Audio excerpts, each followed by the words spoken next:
Thank God it's Monday. Good morning. Welcome to a brand new week. This is Business Morning on Channels Television. This is where you get 55 minutes of current and relevant business conversations every day of the week. We'll do it again today. I'm Amy John Mekwa, and we're starting with the global oil prices, where prices declined more than 1% on Monday on concerns about China's faltering economic recovery and a stronger dollar that weighed against 7 weeks of gains on tightening supply from OPEC Plus cuts output. Brent crude futures fell $1.07 to $85.75 a barrel, while U.S. West Texas Intermediate crude was at $82.12, and that's down 1.3%. Prices retreated as the U.S. dollar extended gains after a slightly bigger increase in the U.S. producers' prices in July lifted Treasury yields, despite expectations that the Federal Reserve is at the end of hiking interest rates. Oil may be range-bound this week as China's sluggish economic recovery and a stronger U.S. dollar could depress prices.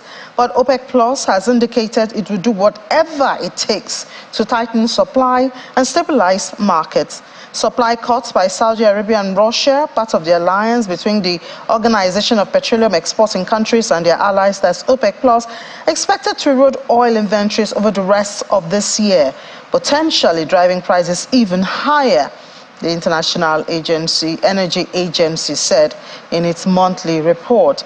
In the United States, the number of operating oil rigs held steady at 525 last week after falling for 8 weeks in a row, according to Baker Hughes' weekly report.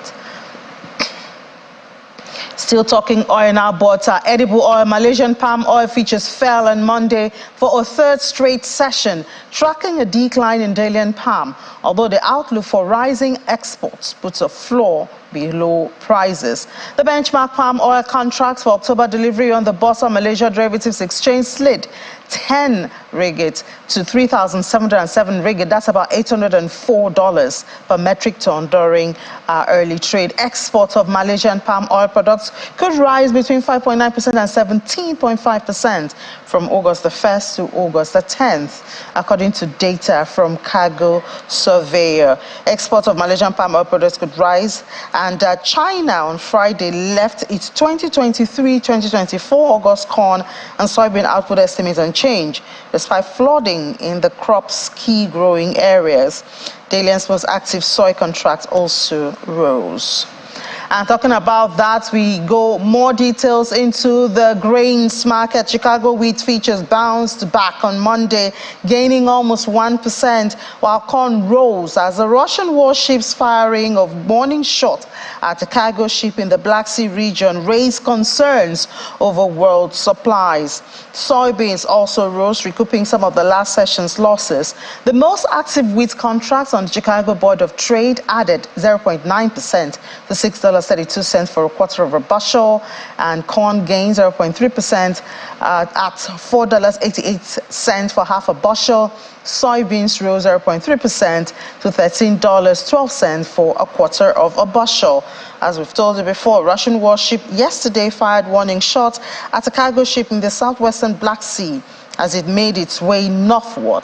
This is the first time Russia has fired on merchant shipping beyond Ukraine since exiting a landmark UN-brokered grain deal last month. Earlier, Ukraine, which is seeking to form safe shipping routes in the Black Sea, had started registering ships willing to use the corridor it announced earlier this week. U.S. corn and soybean harvest will be smaller than previously expected as dry conditions early in the growing season rob the crops of yield potential.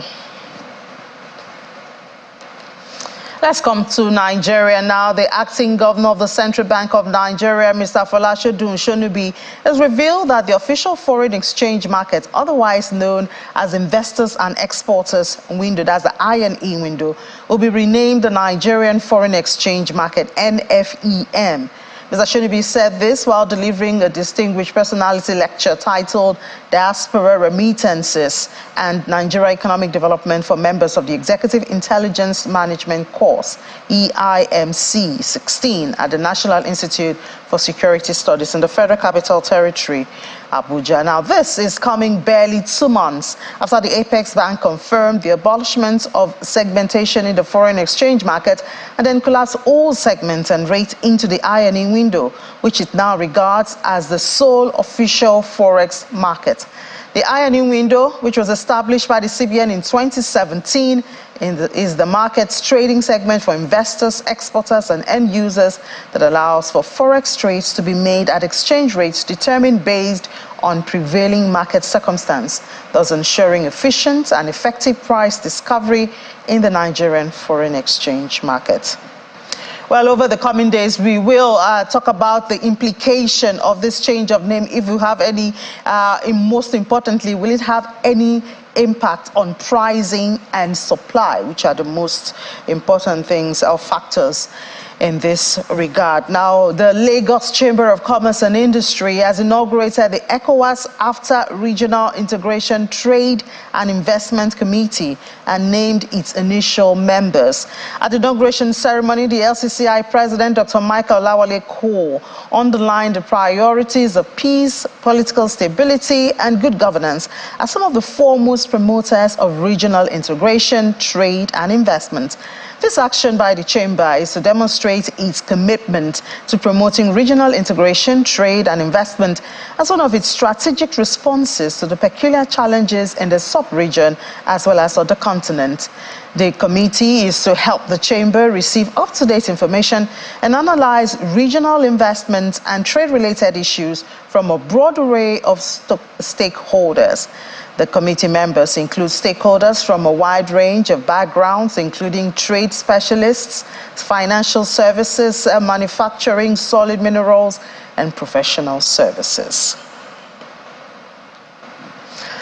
Now, early this year, the federal government of Nigeria estimated that Nigerians spend between $1.2 billion and between $1.2 and $1.6 billion on medical tourism annually, on outbound medical tourism. Tri-State Heart and Vascular Center intends to reduce this. Let's see what they have to offer. Tri-State healthcare system is blazing the trail and pushing the envelope in the area of cardiovascular surgery. Located in Lekki area of Lagos, the hospital is a world-class super specialty healthcare provider. Interventional cardiologist and professor of medicine, Kamara Delike, is leading surgeons here with the minimal invasive technique, which involves making small incisions in the chest of the patient, allowing the doctors to reach the heart. Minimum invasive, as everybody knows, minimum. Instead of doing this big one from here to there, you just make it little tiny, and you got to really see this first lady that we did. So now that surgery is done, we can now do, it's called pinhole, reduces, number one, the duration, two, the cost, three, the risk, and then four, this length of stay in the hospital.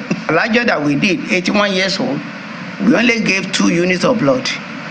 In fact, all of them that we did so far, another one is ongoing right now, 2 units of blood, instead of almost about 30 units of blood that we are using. Representatives of Tri-State say quality control is at the heart of their day-to-day medical services.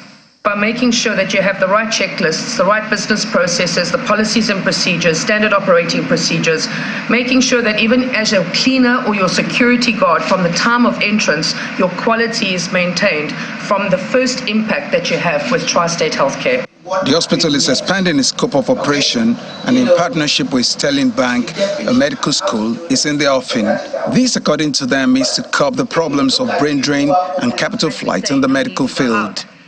What is most important is the JAPA thing. So on Monday, our medical director is coming back. Everybody is coming back.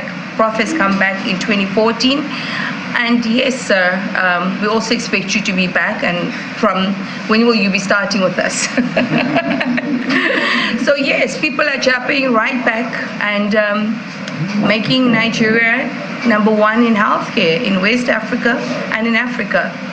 And Tri-State is the pioneer and the leading cardiovascular unit, and we are led by our esteemed Professor Adeleke, who also JAPA'd back. So yes, we are committed to Nigeria. Time is going to come, I won't be able to run around the way I'm running around. And that time was past, that we have to change. So we are looking at actually starting our own medical school, and they will be able to stay in this country because they'll be able to make money during residency. So Sterling Bank is already looking at a way to raise $100 million. Equipped with internationally trained personnel and cutting-edge cardiology equipment, Tri-State Healthcare says it can handle as much as 70% of heart surgeries in the country. Thank you. Thank you. Well, Tri-State there is making them japa back, and we hope to see more japaing back, as they say there. Well, let's look at the economy, macroeconomy, Nigeria's macroeconomy details for the month of July. As we heard this week, we're expecting inflation numbers, and we're hearing of not so good news, especially with the drop in the value of Naira late last week, which seems to have been sustained. Well, we have joining us for this commercial. They did carry out their own research looking at the economy in the month of July, and to help us understand some of those details is the co-managing partner of Commercial Partners, Mr. Nnamdi Nwizu, to share their report, the July 2023 report with us. Good morning, Mr. Nwizu. Thank you for your time. Good morning. Great to be here. Great. So I guess your findings, or whatever you have captured in your report, is what Nigerians are living with: the high inflation, food inflation at more than 25%. We're expecting the numbers again this week. And of course, the issue of the FX shortage also getting worse. But in summary, what can you say about the Nigerian economy for the month of July? Well, the reports that we had, the macroeconomic reports, pretty packed, but I mean, due to constraints of time, most probably just try and touch on a few things. So, I mean, we can look at the power markets, look at our reserves, GDP growth rate, and also touch a bit on market cap in the stock market, right? And naturally inflation. So let me start with inflation. I mean, we saw an upswing. Inflation now at roughly about 25% or thereabouts, right? If you look at it, we've seen big moves in things like food inflation. We've seen moves in, inflation at 22%. We've seen moves in food inflation. We've seen moves in core and non-core inflation, right? And we all know, we've seen what's happening. You've had petrol prices continue to rise. And with that, naturally, we continue to see the impact across various segments of the economy and naturally impacting on inflation. And we continue to see also what has happened with the currency. Apart from removal of first subsidy, the currency also affecting food inflation, because we have quite a lot of imported food items coming in. So your imported food inflation continues to rise. We look at the foreign exchange, closed the month of July at 865 in the power market, but I think it was about 750 or thereabouts in the official market, in the interbank market, right? We continue to see the difference widen. And if you look at where we are now between July and today, which is August 15th, it's even gone wider, right? And I think we know that major challenge we're facing right now is that we continue to have a supply issue where we don't have enough supply of the US dollars to meet the demand that we keep seeing, across the various segments of the economy. And that can also be explained when we go into the FX reserves. FX reserves closed the month at 33.95. But we recently saw the central bank release its financials, which explains why they've struggled to intervene in the market. I mean, prior to suspension of central bank governor, we used to see monthly FX sales of roughly about $500 million. But then the amount reduced to about 60. It's increased a bit to about $140, $150 million in a month. But still, it's still a far cry from the $500 million monthly sales that we saw. So naturally, that has continued to put pressure on the currency, both at the interbank market and in the power market. I mean, with the reduced sales in the interbank at the auctions, well, there are no more auctions now. It's just basically central bank intervention. So with the reduced sales of FX by the central bank in the official market, we continue to see the pressure move to the power market. And that explains why we have seen the power market start to move again, or move away once again from the official market. For the exchange, we've seen continue to do pretty well, not too bad. Market cap at 34.9 ending of July, which is a 5% or 5.7% increase over what we had at the end of the prior month, right? We've seen one or two companies or sectors struggle, which is expected. So we've seen the consumer goods and insurance struggle. Consumer goods mainly due to their FX commitments. We've seen huge losses coming out from that sector, results released by the likes of Nestle and Co., which shows that, the depreciation in the currency, because they have FX obligations, right? Other loans that they've taken from their parent companies or maybe LCs that have been opened and haven't been paid. And so that huge jump in the currency has basically led to huge losses. I mean, the last figures we saw from reported companies came to almost $500 million in losses for, $500 million naira in losses for the companies. So that continues to be a bit of a challenge, and that explains why we've seen that sector struggle with regards to the stock market. But at the same time, we've seen a few other companies do well. Oil marketers are doing well. Naturally, with the removal of the subsidy, we expect to see better performance. We might see some of them start to import petrol, which would be good for their financials.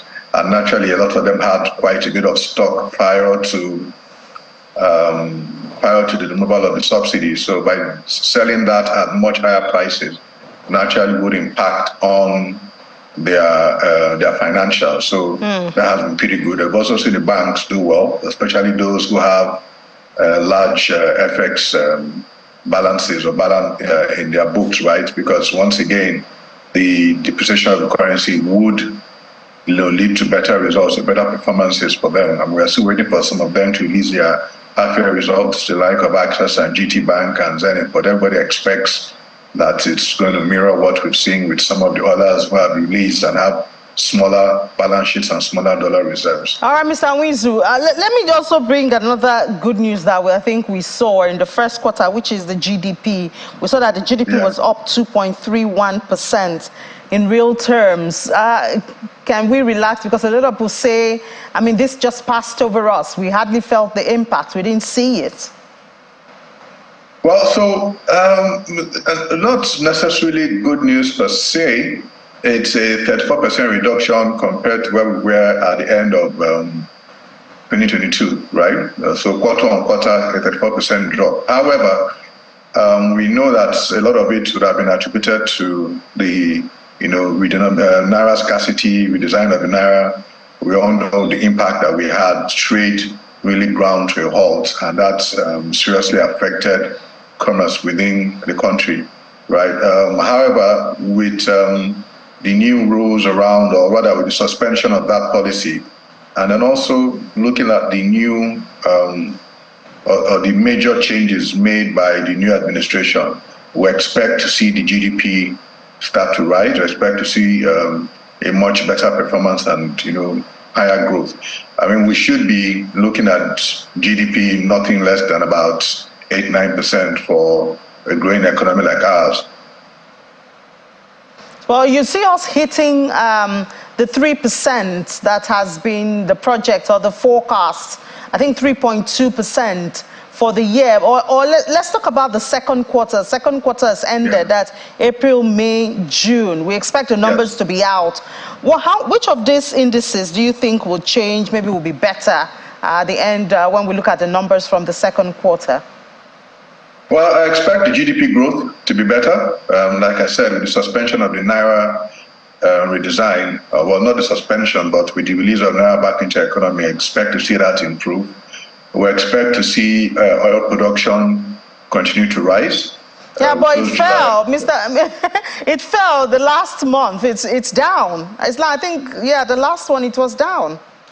Yeah, but I mean, we expect to see the effects of the new service chiefs that have come in, right, start to basically impact the performance in that sector. We've started to see them roll out, and we've started to see them try to fight crime in various places. So we expect to see some effect on the production when the things that they put in place start to basically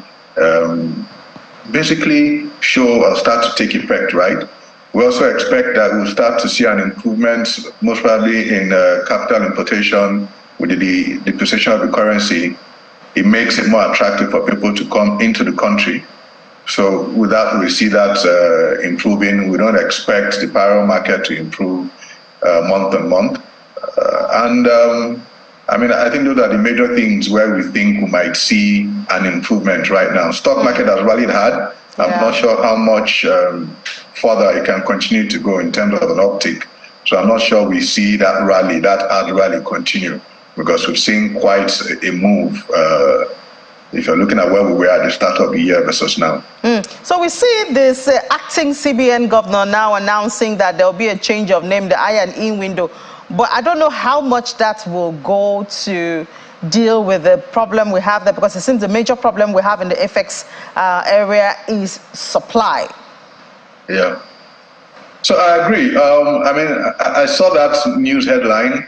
I've not delved into to see what exactly will change in terms of the modalities and how they intend to implement it and see what difference it makes. I think that you really, like I said earlier, we do have a supply problem. We need to start looking at ways to increase our FX reserves to help us with the currency. I mean, there's some things that people look at as short wins. One would be the sale of non-performing government assets, and preferably try and sell them in USD, so you get USD inflows coming into the country. So you start to once again build the reserve and have some accretion to reserves. I think that and trying to ramp up our production would help and be quick wins. No matter what you're doing on the monetary policy side, unless you can sort out the fiscal policy side, which is one of the things that was mentioned, it's going to be very difficult for you to see that that supply that you really want coming in. If you don't sort out your security or sort out your oil production, if you don't sort out selling some assets, reducing the strain on government, bringing in dollars, and basically look at also quickly telling us which ministers are in charge of what portfolios, because that's extremely necessary. Then that way we start to see what the policies will be for the various ministers who will take the various portfolios, and it starts to give a bit more clarity on where we are going and which areas people should start looking at investing in the economy, right? And then from there we start to see some progress on the fiscal side, which will help what is being done on the monetary policy side. But I don't think just changing the name from I&E to I believe is NFEM. Would.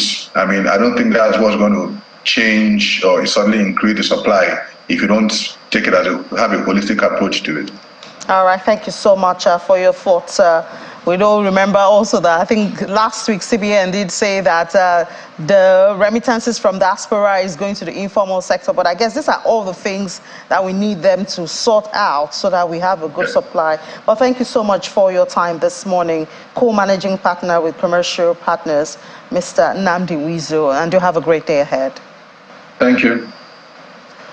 Well, we're talking more about our FX shortages and how we can get more supplies with Mr. Chukwu Nwachukwu. He's in our Abuja studios and joins us after the break.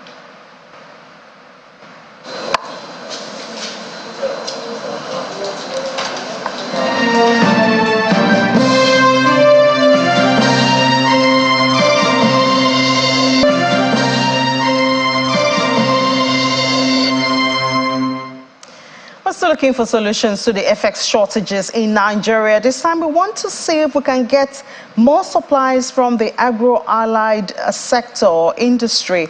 And to discuss this is the president of Agric and Industrial Entrepreneurs, Mr. Chukwu Nwachukwu, joins us from Abuja studio. Thank you so much for your time, Mr. Nwachukwu. Thank you so much. We're looking for FX, Mr. Nwachukwu. It's causing us a whole lot of problems. As at Friday, I mean, on the street and available numbers show that one naira, I mean, $1 was going for about more than 900, about 950 at some point. And of course, this has adverse effects. Now we're hearing stories about what may happen to in the oil space also. So we decided to look at the agro-allied industry and find out, we know that the value chain is rather long, but what are we missing out? How come we are not exploring, you know, the potentials that are available in that industry to bring in or boost FX into Nigeria? What are we missing out? Thank you so much. I think you hit the nail on the head. Everybody knows all around the world that the agriculture and agricultural value chain creates the largest employment potential. And what is missing is that we have not pursued that as a policy in Nigeria. I heard what you were saying about FX. Everybody's chasing FX and FX. How do we earn this FX? Instead of importing FX, let us earn the FX. We earn the FX by two ways: by reducing that pressure on it, and secondly, by exporting. And when we concentrate on agriculture and agricultural value chain, we can earn enough FX in this country to be able to increase our deposits abroad and reduce the pressure on the naira itself. Happily, you know, the government, you know, is doing something about it. There is a hardship that has been caused by the removal of fuel subsidies. All the prices have gone up and will continue to go up unless we intervene internally by creating production and productivity. I've said this before on your show, that production and productivity are key. When I hear about GDP growing by 2.3%, it's ridiculous. How do you measure it? The prices of food are going up. Do we have do we produce what we consume? The answer is no.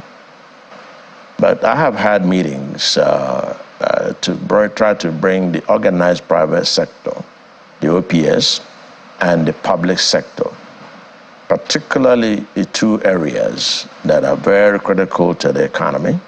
One is the raw materials area, because we can produce raw materials to be able to service their production industries, to be able to serve our domestic consumption. Then we can actually export the excesses.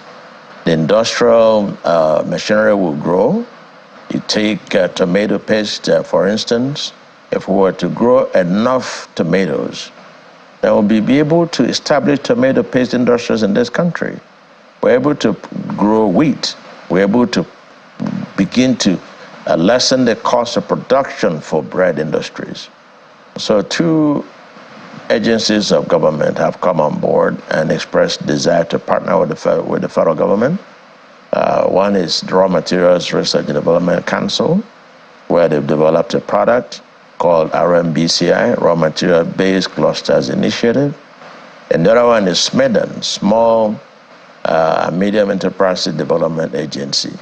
They have also come up with a product called OLAP, One Product, One Local Government, one product, where a combination of these, based on the management by entrepreneurs who are actually business owners, who are looking at profit motive. This will go a long way. We're going to produce goods that are of advantageous position in those local governments. And we're going to be targeting at raw materials to power the economy. So those are the critical areas of government. So, Mr. Nwachukwu, I think intervention will go. I know that you started this effort in the last administration. Now we have a new administration. We are hoping, we've seen the ministers go through, or the choice of the president for ministers. We've seen them go through the screening. I think the names have now been submitted, of the screened ministers have now been submitted to the presidency. Who would you like to see? And especially to continue with this talk you have started, you know, so that we get, I mean, it's something that we do need now. I don't think it's something that is supposed to be a long-term project, because the country seems to be in a desperate situation at this time. So how far with your talks, how are you connecting it, you know, with the new administration? And who, I don't know if you follow the screening, who among those screened do you think can fit into your vision of what we need in the agricultural space in the country? Well, you know, one would look at, you know, the concept of entrepreneurship. It's an anomaly when you think that somebody who studied agriculture should head the Ministry of Agriculture. No. I think it should be somebody versed in development economics, somebody who understands the concepts of real growth in the economy, using the agricultural value chain. It's like saying you want to take a doctor because he has studied medicine, or you put him in the Ministry of Health. No, he does not understand. He is a practitioner. He is not a manager of the economy. We want to look at people who are managers of the economy. You know, one of the critical failures of governments, of successive administrations, is that when they send ministerial nominees to be cleared, they do not attach portfolios. So these people should be screened based on their core competency area. So if you're going to send somebody to the Minister of Finance, look at his background, her background. If you're going to send somebody to Minister of Agriculture, ask him questions. How do you intend to create adequate food security in this country?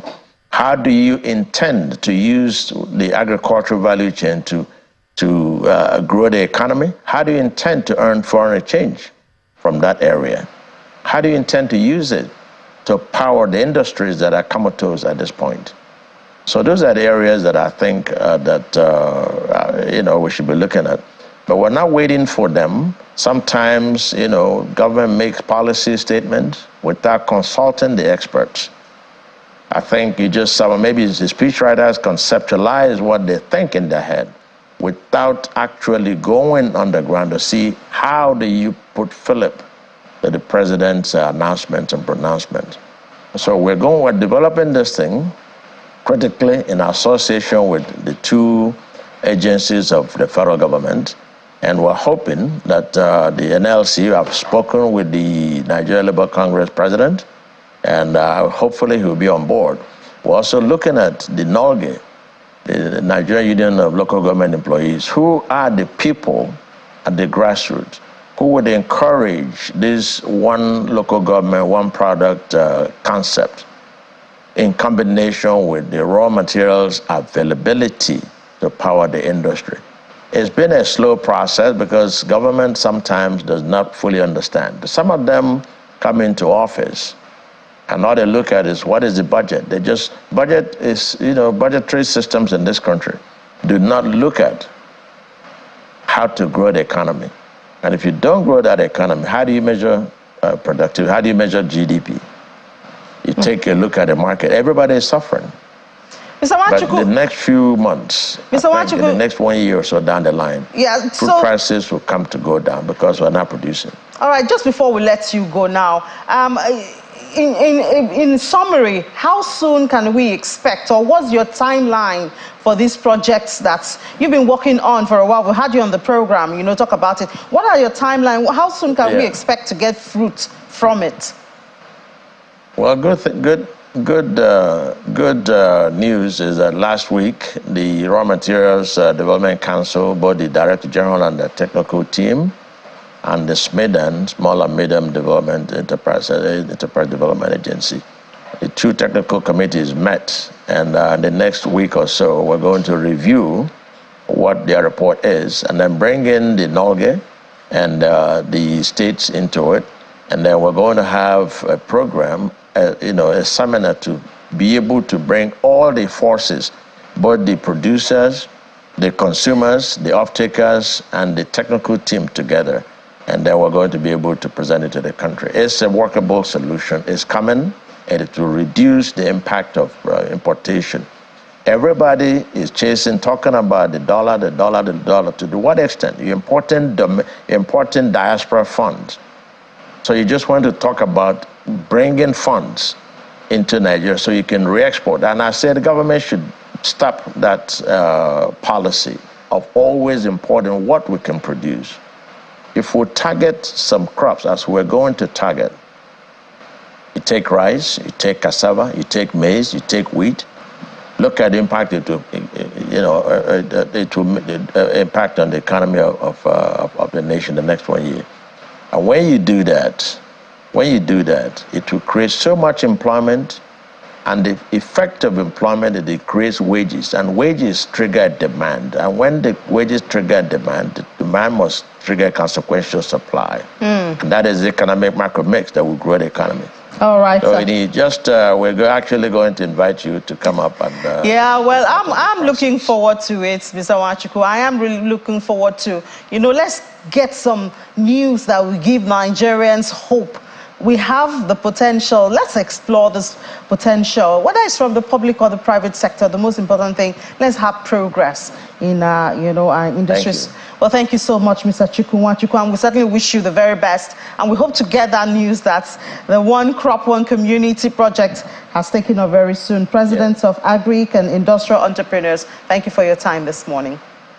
Thank you so much.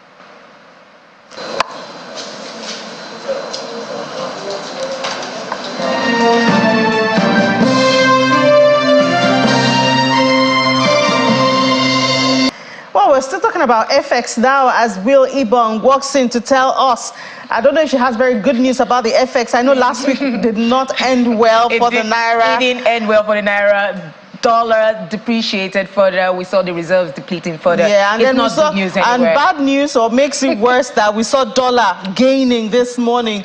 Whenever dollar gains, then every other thing just goes down. So we're just seeing that, and we're hoping that there'll be, he mentioned productivity in the country to be able to retain the dollars that we actually, import into the country rather than exporting it back outside. And spend the little that we have. That's why our reserves are going down. And you did see that financials from the CBN that we're owing top lenders in the US certain JP Morgan and Goldman Sachs. And that actually now dampens confidence in terms of if we use that to pay off the FX obligation. The CBN is supposed to intervene in the local market. If they have to pay that out, how would they be able to boost the FX supply in the local market? For people who need it. Last week too, the CBN did come to say, diaspora remittances is not heading to the official channel. Once again, we'll see the gap between the official, whether it's I&E or FNE. And we're getting the rebranding now. Whatever the name is. I want to see the magic that would change. We want supply. It's not about the name. So we did, as I mentioned, we did see that FX reserve remaining under pressure last week. Gross reserves continue to decrease, and we've seen that data from the central bank said it dropped by about $44.41 million to close at $33.88 billion, and that's as at August the 10th. Now, look at Forex trading, the FMDQ exchange. Last week, it dropped total turnover for transactions dropped by 14.18% to close at $398.6 million. And this was driven by, you see the drop in the FX spot at 16.21% down, 380.65. And then we had just a bit over 1,000% uptick for the forwards there to close at $9.95 million. No actual price movement or action for the futures market there. And we're looking at also, we see the value of the Naira. Look at the Naira, let's flip over to the NAFEX window. We're seeing that drop, depreciation by 0.26%. We look at the Naira, we get that drop to about 770 naira 75 kobo against what we had the previous week of 760 naira 77 kobo. We'll see that continuous pressure for the naira and the dollar, and we're hoping to see a change in this as we keep speaking about it and keep hoping that there's something positive that will come out of that. Now, also last week you saw the DMO offering the August FGN savings bonds, which saw a 6% increase in coupon rate. The interest rate for that August savings bond climbed to about 9.63% and 10.60% for the 2-year and 3-year periods. Now we're going to bring in Chukwunonso Ifejiofor. He's a money market trader, Access Bank. Give us more insights as to what's happening in the market, what to expect, how's the dollar going to come in, and this and that. Good morning, Chukwunonso. It's good to have you on the program. Good morning, Will. Thank you for having me. I just want to ask a quick one there. We did talk about with the earlier guests we had about, CBN, or, we've seen that report talking about CBN owing Goldman Sachs and JP Morgan, over, is it $13 million now? So how's that going to affect the credit ratings of Nigeria, the CBN credit rating, and also the FX supply in the country? Okay, so thank you for having me. Last week we saw the CBN release financials. That was the first time after 8 years, since 2015. The financials has been the talk of the town, and so many people are skeptical and looking at the numbers and wondering where we are going as a nation. But it's not all gloom and doom. Just as you mentioned, there is $7.5 million owed to international counterparties, JP Morgan and Goldman Sachs, respectively. And we have $6.8 billion in the CBN forwards. Bringing that number together gives you a total of circa 13.5 billion or thereabouts. And the CBN also stated in the reports that was released that our reserves was at 31 billion. When you take out the 18 billion from the 31 billion, what you have is about $18 billion. From our estimates, that should power 6 to 7 months of trade. And what we've seen is the government also making other plans on the fiscal side to encourage USD inflows, fighting bond creep, fighting theft. And the good side of this, the flip side of this result that was released, is that it's going to boost confidence in the international market. CBN will be seen as more transparent. Same within this period, we've also seen a review of our rating by Fitch from negative to stable, which is a good one for the nation. In all, when you consider the fact that we also paid our obligations of about $500 million last month, that was on the 12th of July, without any hitch. Nigeria still remains a favorable location for investors when it comes to Africa, in sub-Saharan Africa, because we've been able to pay our debts, we've been able to set the ball rolling for policies that will increase our flows. And it is also worthy to note that the CBN has also liberalized the FX market. It goes without saying that removes the pressure from them. And if that removes the pressure from them, it's not business as usual where the CBN has to intervene. The market is now liberalized. People come in with their FX. It is market determined. And so when you take a look at these factors together, you can see that it's not all gloom and doom. We have the ability to meet our obligations as a nation. And once the fiscal side, the policies on the fiscal side starts to kick in, we will get to a better position. Thanks for reassuring us that we do have reserves to meet our obligations. Let's hope that is what we'll keep at. But this rebranding of the name, do you think it's going to change anything in the market? And what should we expect for the fixed income space? Okay, so last week at an event, the acting CBN governor had stated that the investors and exporters window will be changed to the Nigerian financial exchange market. The CBN will communicate to the banks and other financial institutions if there will be any significant change in policy. But from where I see it, what we see is that the CBN is aligning our goals with the name. So the name is a better moniker to serve the goals that it wants to meet. That is what we believe now. But once the circular comes out, we know if there are changes that will be made, or if there are certain direction or policy direction that the CBN would like to do in the future. Thank you. And that's all we can take for now. Chukunonso Ifejo for Money Markets Trader, Access Bank. Thank you for sharing your thoughts on the program. It's good to have you. Thank you, Will. And we did see that upbeat uptick, for the equities markets last week. Yeah, it was really dangerous. A big up and then a big down. Well, a big down first and then up. And then we ended the week in the green, which was the most important thing. Yeah. And we're going to start off in the green, hopefully. Hopefully. All right, we'll see you at 1:30. All right, let's head straight to London now, where Juliana is standing by. Juliana, good morning. The Health Secretary is saying that the NHS strikes is being politically motivated. I thought it was a lot about the cost of living crisis.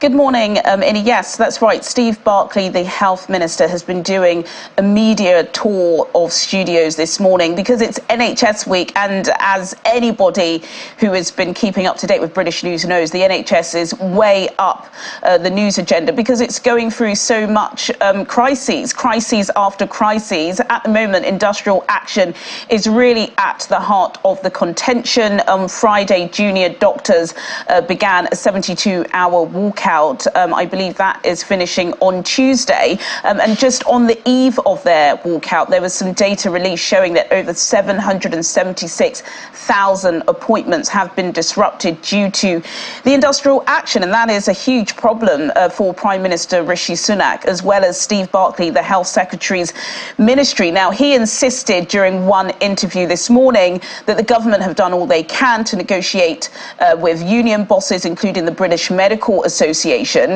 Steve Barclay insists that the government have followed the recommendations that have been put to them by the independent pay review body, and they have agreed on pay rises between 8.3 and 10.8%. But unfortunately, that hasn't been enough to appease junior doctors who do believe that because of course they work extensive hours, that they deserve enough money so they can cope with the cost of living. There was a brief quote, I believe, in one of his interviews on Talk Radio, where he did say that he does believe it could be politically motivated, and one can only presume that's because the government insists they've done all they can. Some union bosses have accepted the deal, whereas others continue to, join a picket line.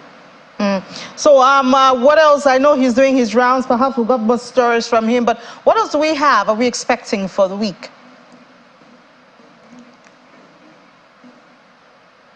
Pretty busy week this week. Lots of economic data starting tomorrow with unemployment data. UK unemployment has actually been historically low and internationally low. If you look at figures from across the world, I think it's kind of between about 3.9 and 4%. Lots of economists believe it's going to kind of hover around that mark. However, every time we do get unemployment data from the Office for National Statistics, it also gives a really close indication of what private sector pay is like at the moment. Lots of people are having to do 4, 5, 6 people's jobs. When you're doing that, you expect more money. That's not great for inflation. And then we are getting inflation data on Wednesday for the month of July. That is big news. Inflation currently at 7.8%. The consensus is that it could drop to about 6.8%. Good for Rishi Sunak, because of course at the beginning of the year, halving inflation was one of his key 5 pledges. And then on Friday, we're going to have a look at retail sales, which is also an important indicator of how consumer confidence is at the moment. We are starting to see prices fall down, including the price of energy. So perhaps if people have got enough money in their back pocket, they can buy a new wardrobe, Innie, rather than worrying about bills. Of course, that all contributes to the economy here. Yeah, the wardrobe is very important, Juliana. We hope to get more. Well, thank you so much. We'll talk to you at 1:30. All right, always a lady's best friend, you know, the wardrobe thing. But let's see what's happening at the crypto space. I think one interesting story, not very new, I guess, is former President Donald Trump is holding about 500,000 in cryptocurrency. I wonder if that is a factor in the market. Let's look at the board there.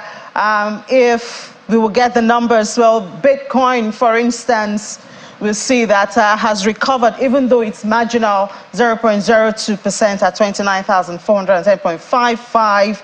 It has actually lost its dominance a bit at 47.9 right there. Remember, most of last week, it was at 48%. Ethereum hasn't recovered right there, still doing red, 1,849.19. Let's see the market index for today, for this morning. There you have it. It's still neutral. We need a push, you know, something to push the market one way or the other. Hope it to be to the green side. So it's still neutral. We're neutral, I think, from Wednesday last week, either 50 to 51, but it's still undecided. As investor sentiment in the crypto space. Let's look at the prices right there. That's recovery we saw with Bitcoin and then Ethereum. And then for BNB, it's also recovery. Cardano is slightly up, and XRP continues. That's its recovery following the move by SEC in the United States, you know, to appeal that case. But let's have some conversation around this now and more. And we have joining us Seun Denia, the Chief Executive Officer of Trade Father. Hi, Seun. Good morning. Hi, good morning. It's a pleasure to be here. Good to have you. So can we say that the market is boring? We've seen it at the index at neutral for about 5 days now, consecutive. Yeah, there's been so many things going on within the space. There's a lot of things, especially in the United States with the SEC. A couple of weeks ago, of course, we heard about the ruling for Ripple, XRP, which kind of like gave us a boost. But then after some time, we also have some news, you know, with some exchanges coming down and SEC regulations on stable coins, them going after companies like Tether, who's the supplier of the issuer of USDT. So it gives everybody some sort of like, you know, mixed sentiments on where are we going really. But I know for sure next year there will be a Bitcoin halving. So we know that definitely that's going to give the market a very, very big boost, because during the halving, a lot of money flows into the market because everybody expects that Bitcoin would appreciate in price. Yeah, and even as we are now, countries are also, you know, working out their stable coins, their stable coin digital currencies. So we're beginning to see, you know, little shifts towards that direction. Once we get good news from one of the advanced countries, I'm sure that we'll definitely get a boost within the crypto space. Yeah, and I also know that a lot of last week we did hear of transactional adoption of Bitcoin, PayPal, yes, and some. I guess that will also put a boost to Bitcoin.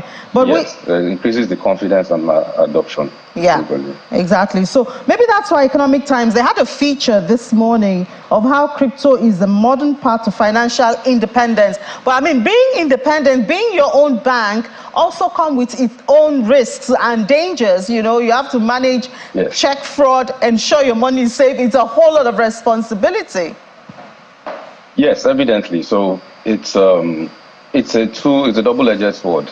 But of course, so we who operate within the space as centralized exchanges, we are able to provide standard procedures of operations, which we're able to, you know, in the beginning, of course, everybody, you have the chance, you have the opportunity to be your own bank, to store your digital currencies in your own, either your hardware wallet or a software wallet, you know, whatever wallet you want to choose, and be in total control. But for most people, it's similar. It's just like what we have right now. You know, you can choose to keep all your money in your home, but what happens if your house gets buckled or it gets burnt down? You lose all that cash. But then entrusting. So as we see, you know, bigger organizations, reputable organizations coming into this space, it gives more confidence to that space. People know that yes, it becomes a means to transact. We're able to government to regulate, and we're able to get customer funds. Well, their deposits will be properly insured. Right now, we still have, like some of us who run a centralized exchanges, we have insurance covers for most of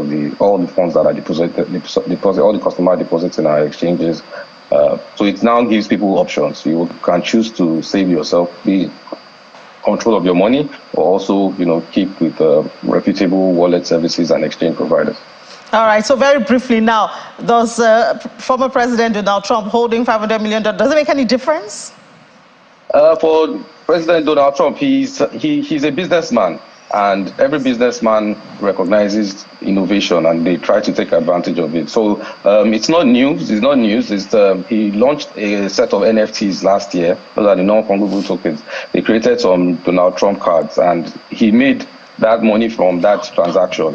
Those are the royalties he made from selling those NFTs. And of course, Donald Trump is, he likes to be in the news. So going after things like that are trending, new technology, innovation, keeps him in the news, keeps him in the keeps him relevant. And of course, now that he's going for re-election, he's definitely able to garner a lot of people who are crypto enthusiasts, saying that, okay, Donald Trump himself is holding some Ethereum, and he also has promoted NFTs.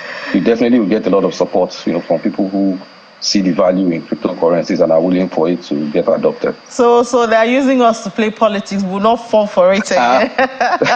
Well, thank you so much, Sheun Denihan, Chief Executive Officer of TradeFada, for your time this morning. Thank you very much. It's a pleasure to be here. And thank you all for being a part of this 55 minutes of current and relevant business conversations. I hope we will get, today's theme was all about FX. We need to get that FX. We will search for it, and we must get it in Nigeria. Well, that's it for now. Remember, you can watch this program anytime you want on our YouTube channel. 1:30, Willie Bong will be here to give you an update from the world of business. I'll see you 10 p.m. for the Stock Market Report. Have a great day.